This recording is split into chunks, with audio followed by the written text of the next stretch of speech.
Morning guys, welcome back to the channel.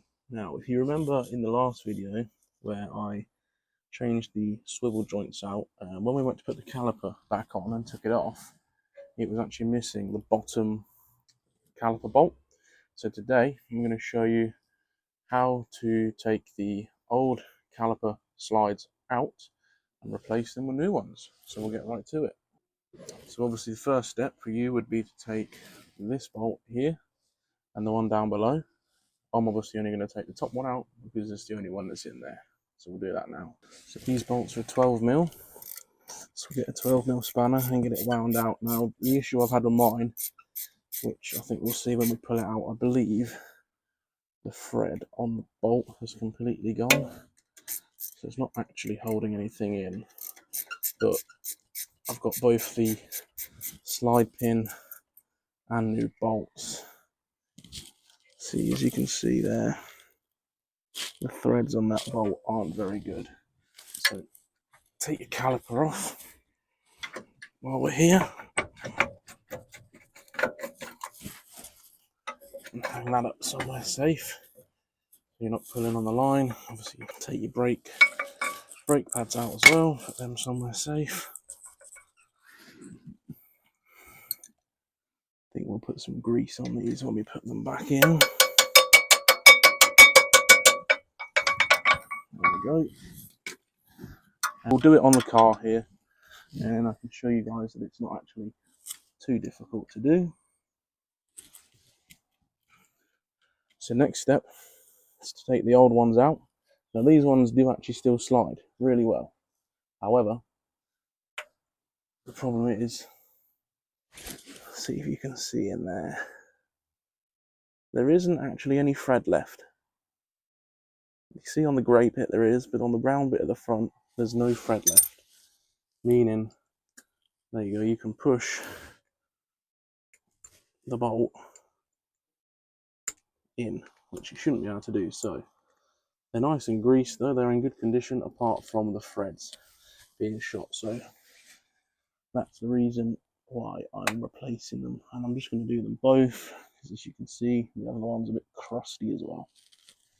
The grease, there's plenty of grease in there still, which is nice. We have got some more grease to put on, which we will. We'll get on with that now. For this next bit, I'm going to stick some gloves on and have a look at the new parts. So I get all my parts from either JGS 4x4 or someone local to me, which is Twinwoods 4x4. He's a great guy, so if you need any Land Rover parts, he ships all over the UK, I'm pretty sure. So get in touch with him and let him know what you need, and I'm sure he'll have it. So I've got the pin kit, which comes with pins for both sides. I'm just going to show you this side today because it's exactly the same on the other side. You get rubbers, the slide pins, and then new bolts to go in the back. So we'll get these open and get them fitted. So start here, we need 2 rubbers for this side.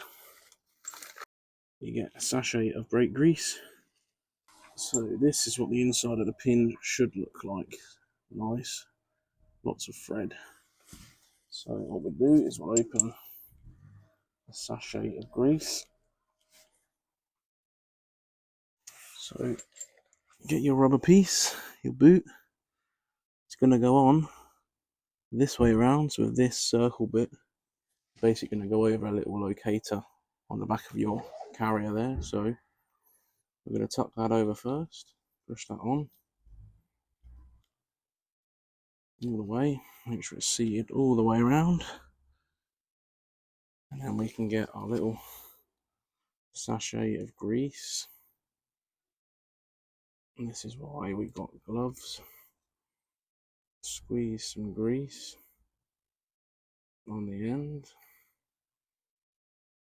spread it up and down all the way around, make sure there's plenty of air, and then insert it into the back of the carrier and do the same again. So you can see there we've done the same thing, greased it up, boot is on, insert into the carrier. So there you can see it hasn't quite sat in it properly. So we'll get a little hook pick, careful not to go through the rubber, and seat it perfectly like that. So that'll be it before. You can see there, it's not seated, and you can see that one is seated over it. So do that for both. So there we now have both seated. So now we're going to put the caliper back on. Use a caliper wind back tool to push the pistons back and get it bolted on. So here we got our wind back tool. I'm going to wind it out and push the pistons back. Okay, so let it engage and wind it.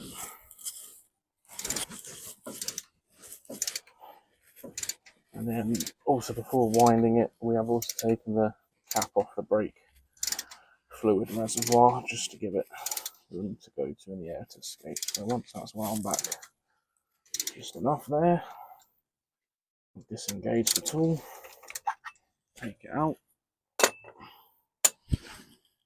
install the brake pads, get the caliper, put the caliper on, making sure our new pins aren't in the way, and then we open our new bolts. And these bolts come with a small bit of thread locker on anyway, so we can get our spanner.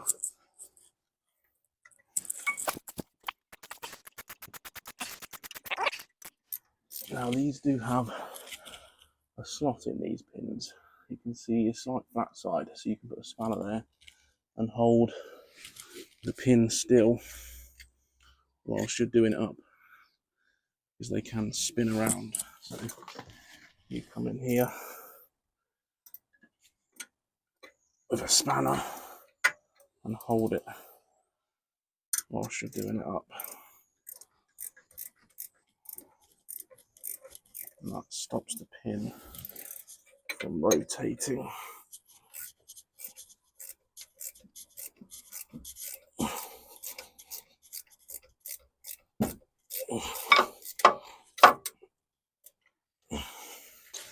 And then we'll do the same to the bottom one,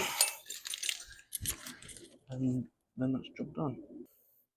Once you've got the bottom one in, that's job done. It's as easy as that. These aren't difficult, they're easy to do. 10 minutes on your driveway. All you need is a jack, a caliper wind back tool, which you might be able to get away with not using, 12mm spanner, a 20 or 21mm spanner, and your parts. And it's as easy as that. Thanks for watching, guys, and I hope this helps someone out. See you in the next video.